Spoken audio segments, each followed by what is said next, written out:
안녕하십니까. 더 여론 코너를 새로 시작했습니다. 저희가 여론 공장, 그러니까 뉴스 공장 나가고 후일담 추가 분석을 해드렸는데요.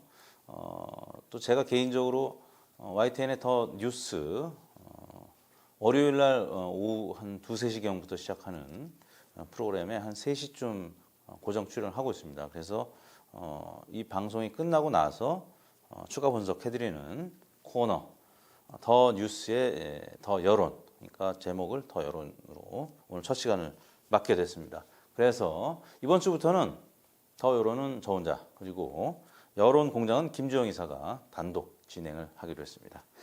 누가 더 잘하나, 클릭수 이제 완전 비교되겠는데요.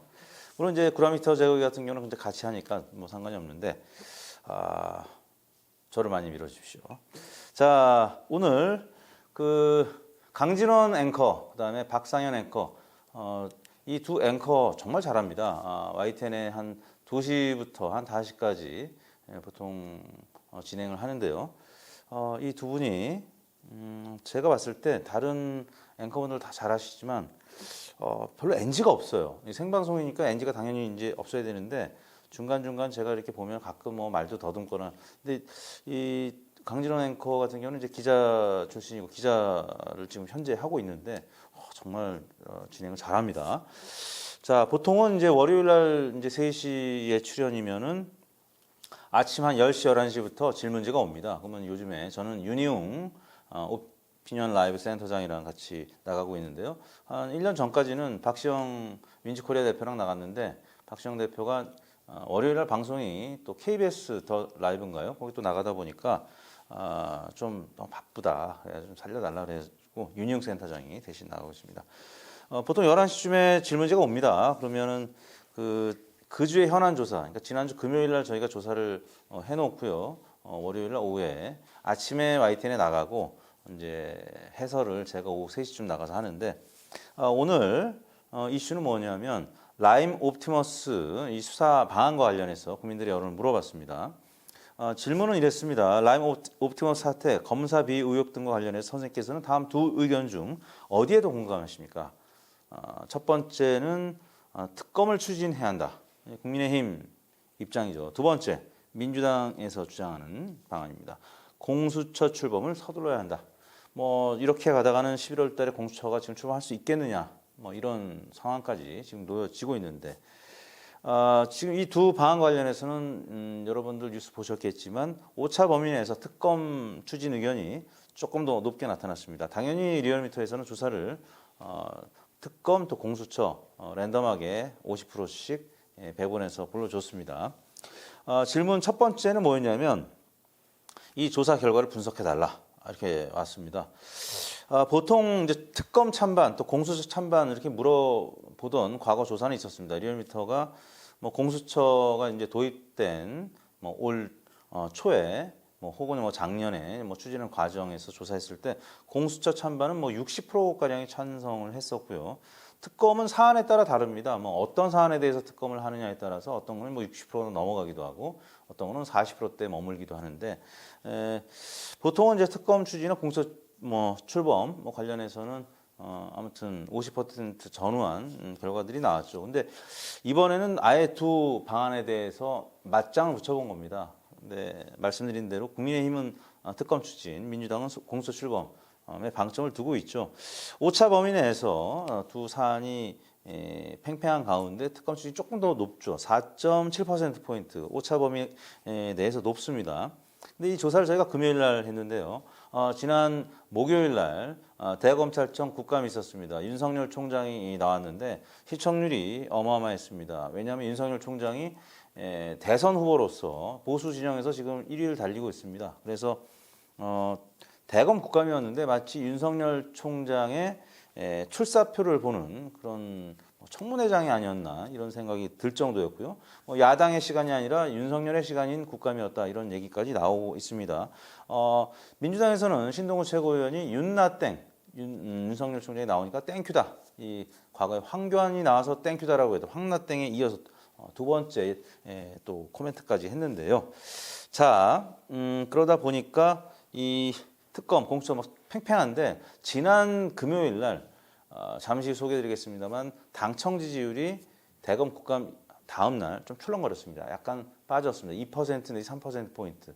왜냐하면 보수층이 결집하고 윤석열 총장이 뭐 하루 종일 화제의 주인공이었기 때문에 그러면서 이제 민주당이 김종민 의원, 김용민 의원, 김남국 의원 총 화력을 집중해서 공격을 했는데 일단은 금요일 날은 국감 바로 다음 날이었기 때문에 민주당 지지율이 조금 빠지고 국민의힘이 다시 반등하는, 물론 이제 지난주 전반적으로 국민의힘 지지율이 빠졌습니다. 근데 하루만 보면은 그날은 좀 민주당이 빠지고 국민의힘이 강세를 보였던 그날에 저희가 이 조사를 했더니 오차 범위 내에서 국감 특검 추진 의견이 조금 높았는데요. 만약 오늘 조사하면 또 두 의견이 반대로 공수처 출범이 오차 범위에서 많이 나올 수도 있겠죠. 오차 범위 내에 있기 때문에 우열을 가리기 어려운 상황이다, 이렇게 봐야 될 것 같고요. 두 번째 질문은 지정당별 또 이념별 응답 차이가 역시 뚜렷하다.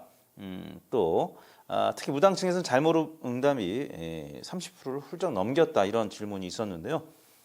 지정당별 역시 민주당 지지층이라든지 보수층에서는 특검 추진이 압도적으로 60% 이상 나왔고요. 진보층 민주당 지지층에서는 공수처 출범이 역시 60%대 이상으로 나왔습니다. 근데 이제 중도층이라든지 무당층에서는 잘 모르겠다라는 의견이 상대적으로 좀 높게 나타났다, 이런 답변을 드릴 수가 있을 것 같고요.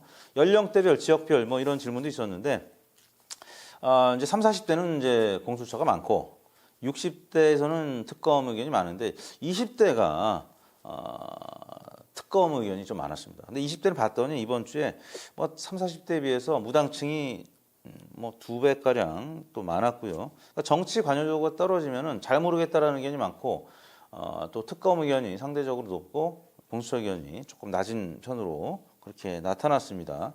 지역별로도 경기도가 서울에 비해서는 공수처가 높았고 서울은 또 특검이 높았고, 지금 서울은 부동산 문제 때문에 경기도보다는 조금 당청 지지율이 좀 약세로 돌아선 그런 상황이기 때문에 특검 의견도 수도권이지만 갈렸습니다.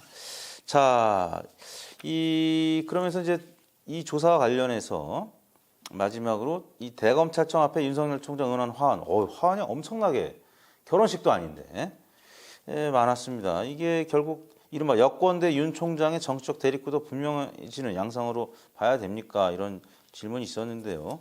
사실 국민의힘이 윤석열 총장 등장 이후에 좀 존재감이 없는 건 사실입니다. 왜냐하면 지금 나오는 다른 주자들, 그나마 좀 지지율이 나오는 홍준표 전 대표도 그렇고 안철수 대표도 그렇고 국민의힘 소속이 아니지 않습니까? 그러다 보니까 국민의힘 지지층들은 지금 속이 타는 겁니다. 그래서 윤석열 총장이 대권주자로서 계속 지지율이 좀 높게 유지되기를 바라는 그런 마음에서 그러니까 어제가 아니죠. 그러니까 지난주 국감 때 윤석열 총장이 김도읍 의원의 이런 질문, 임기 마치고 나서 정책 생각이 있습니까?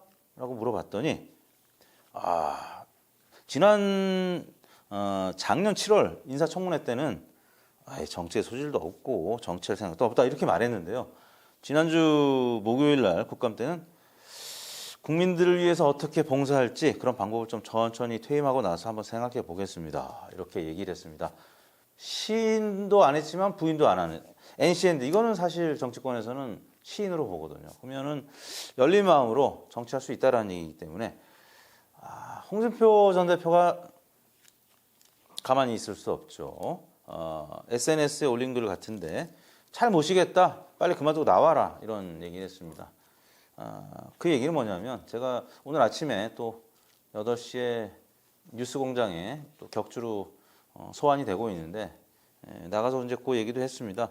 홍준표 전 대표가 반어법으로 얘기한 것이다. 왜냐하면 지금 윤석열 총장이 내년 7월까지가 임기인데 7월까지 만약에 물러나지 않고 검찰에 계속 있으면서 대통령 후보 지지율이 이렇게 유지가 되잖아요. 그러면 홍준표 전 대표 이하 다른 보수 잠룡들의 지지율은 올라가지 못하고, 김어준 공장장이 얘기했던 표현입니다. 캡을 위해서 캡 역할을 하기 때문에 더 이상 올라가지 못한다, 이런 일종의 저항선 역할을 하기 때문에, 그러니까 홍준표 전 대표는 내심 나오지 마라, 이런 얘기가 아니겠습니까? 근데 나오면 잘 모시겠다라고 얘기했는데 반어법이라고 저는 읽었고요. 아무튼 지금 특검 대 공수처 공수처 이제 그 추천위원으로 또 두 분의 변호사가 추천이 됐는데 한 분은 또 세월호 또 특조위였었나요? 그때 민주당 입장에서는 이제 세월호 특조위를 방해했던 인물이다. 이렇게 혹은 이 공수처가 위헌이라고 얘기했던 분이기 때문에 마땅치 않다 이런 표현을 하고 있고요.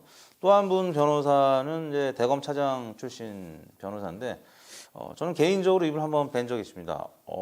보통 분이 아닙니다. 진짜 검객이라고 느껴질 만큼 굉장히 냉정한 분인데요. 지금 공수처 출범이 제대로 될 수 있을지 굉장히 안개 속입니다.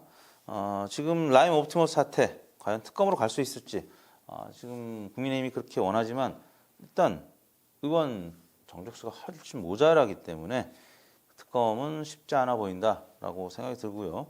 공수처 출범은 이제 11월, 12월 이 정도 민주당이 계속 밀어붙일 겁니다. 열린민주당도 있고 일단 뭐 수적으로 훨씬 우위에 있기 때문에 근데 그걸 준비하면서도 이성윤 중앙지검장 또 윤석열 총장 체제 하에서 또 현 검찰이 또 적극적으로 수사를 해서 기소를 하겠죠. 그래서 이거는 좀 사태를 좀 지켜봐야 될 것 같고요. 오늘 뉴스공장과 또 YTN 더 뉴스에 나가서 이제 대통령 지지도 설명을 드렸는데요. 뭐 지난주까지만 해도 김봉현 씨 뭐 법정 진술 때문에 당청이 좀 수세에 몰렸죠. 강기정 전 수석 얘기도 나오고 그러다가 김봉현 씨가 이제 잡힐 입장문을 언론에 공개하면서부터 다시 야당이 또 수세에 몰리기 시작했습니다. 그래서 이번 주는 지난주와 달리 대통령 지지율 부정평가도 좀 많이 줄어들어서 7주 만에 40%대로 떨어졌고요. 민주당 지지율도 반등을 하고 또 국민의힘 같은 경우는 지지율이 좀 떨어졌습니다. 국정감사 때 이 지지율이 또 야당이 떨어지기가 좀 어려운데 야당의 시간이라고 하는 이 국감 때 국민의힘이 떨어진 이유는 첫 번째 이 뭐 법사위를 비롯한 모든 위원회 위원장이 다 민주당 아닙니까? 그래서 위원장을 지난번 국회 출범 때 좀 자존심 상해도 뭐 일부는 민주당이 제안한 카드, 일부 위원장은 국민의힘이 좀 가져갔어야 되는데 위원장을 뭐 다 민주당이 지금 독식을 하다 보니까 운영 차원에서 어려움이 있을 수밖에 없고요. 두 번째는 문재인 대통령이 아직 40% 중반 지지율을 보이고 있기 때문에 레임덕하고는 좀 거리가 먼 상황이죠. 그러다 보니까 국민의힘에 뭐 제보가 별로 안 들어가고 있는 겁니다. 뭐 정보라든지 그러다 보니까 국민의힘이 좀 어려움이 있었던 국감이라는 점. 이번 주 뭐 독감 백신 뭐 사망 신고도 좀 증가하고 또 코로나 관련해서 세 자릿수로 늘어나는 뭐 그런 상황도 있었기 때문에 문재인 대통령 지지율이 뭐 오르지 못했습니다. 근데 횡보하는 수준 그리고 부정평가는 좀 줄어드는 수준 뭐 이런 상황이 됐고요. 오늘 추미애 장관이 이제 법사위에서 지금 국감을 하고 있는데 좀 뭐 윤석열 총장에 대응하는 뭐 이런 반론들 나오고 있는데 지난주보다는 조금 시청률은 좀 덜 나오지 않을까라는 생각이 들고 여야 간의 갈등도 지난주보다는 좀 약한 그런 상황이라서 이번 주는 국감 영향은 뭐 그다지 크게 나타나지 않을 것 같다는 그런 생각이 들고요. 뭐 당청 지지율 지금 MBS 조사라고 해서 뭐 엠브레인 등 4개사가 하는 그 조사에서도 국민의힘은 21% 정도밖에 나오지 않고 있습니다. 갤럽은 지난주 18%밖에 안 나왔고요. 지금 뭐 이런 상황이기 때문에 지금 국민의힘은 당분간은 지금 저조한 지지율 유지할 수밖에 없는데 국민의힘에 대한 또 긍정 부정 연관어 이런 검색한 분석한 다음 소프트의 분석 도구 썸트렌드라고 있다고 합니다. 이걸 제가 기사를 봤는데 여전히 부정적인 연관 검색어가 65%나 됩니다. 지난 8월 달에 56%였는데 오히려 증가했어요. 이제 부정적인 연관 검색어가 왜 증가했는지 모르겠는데 갤럽 조사에서 뭐 6월 달, 9월 달 거치면서 비호감도가 민주당은 비호감도가 소폭 늘어나고 국민의힘은 비호감도가 좀 줄어들어서 비호감도는 조금 괜찮았다고 봤는데 국민의힘이 긍부정 연관어가 오히려 이번 10월 1월 1일부터 22일까지 분석한 바에 따르면 조금 더 늘어났어요. 이게 지금 김종인 위원장이 추진하는 여러 정책들, 두 대통령 문제와 관련해서 전직 대통령 문제와 관련해서 사과는 해야 된다. 그리고 호남 관련된 여러 이제 유화적인 제스처 취하고 경제 관련된 공정경제 3법 등등 하고 있는데 이런 부분과 관련해서 역시 탄핵의 강을 건넌 분들과 못 건넌 이 보수층이 지금 균열하고 있는 것이 아닌가. 그래서 내부 균열이 여전히 있다라는 점. 어떻게 보면 금태섭 의원이 탈당을 했기 때문에 국민의힘이 좀 도움이 되지 않겠냐라고 했는데 지지율상으로는 전혀 도움이 안 됐고요. 뭐 다른 조사기관 또 이런 빅 데이터 연관 검색어도 다 지금 안 좋습니다. 이런 상황 보면은 지금 국민의힘은 결국 외부에 있는 잠룡들을 빨리 영입을 해서 홍준표 전 대표가 좀 뭐 여러 가지 논란이 되는 이야기들을 뭐 굉장히 강도 높게 얘기를 하지만 그래도 영입을 해야 되지 않겠느냐. 지금 권성동 의원은 이제 들어오셨고 그다음에 홍준표 전 대표도 장제원이 계속 지금 영입을 하자. 그 외에 뭐 지금 잠룡들이 여럿 있는데 지금 당 안에 있는 분들로는 좀 부족하고 그다음에 국민의힘과 국민의당도 뭐 연말쯤에 혹은 내년 초쯤에 서울시장 선거를 앞두고 합치지 않겠느냐 이런 전망들이 조금 더 우세합니다. 근데 과연 그렇게 될 수 있을지 제가 오늘 MBN 판도라에 지난주에 미리 녹화를 했는데 정청래 의원하고 권성동 의원하고 이제 저는 뭐 일종의 카메오죠. 그 영화배우 김승우 씨 가까이서 봤는데 제가 이제 이번에 두 번째 촬영인데 저보다 조금 잘생겼습니다. 약간 주눅이 드는데 판도라에서도 제가 말씀을 드렸는데 이게 양날의 검이 될 수 있다. 금태섭, 안철수, 국민의당 이런 부분 때문에 내년 서울시장 선거 조금 국민의힘에서는 걱정이 될 겁니다. 아무튼 그렇지 않고는 국민의힘의 지지율 상승 요인이 그다지 현재로서는 많이 보이지 않는다.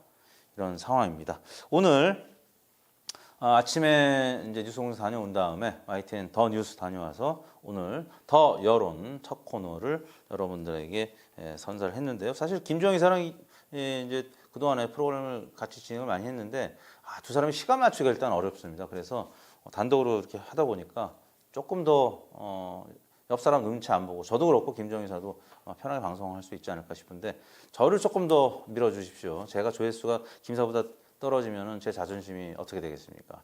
자, 여러분들 좋아요, 구독 팍팍 부탁드리면서 오늘 더 뉴스, 여론이죠. 더 여론 첫 번째 코너 시간 마치도록 하겠습니다. 감사합니다.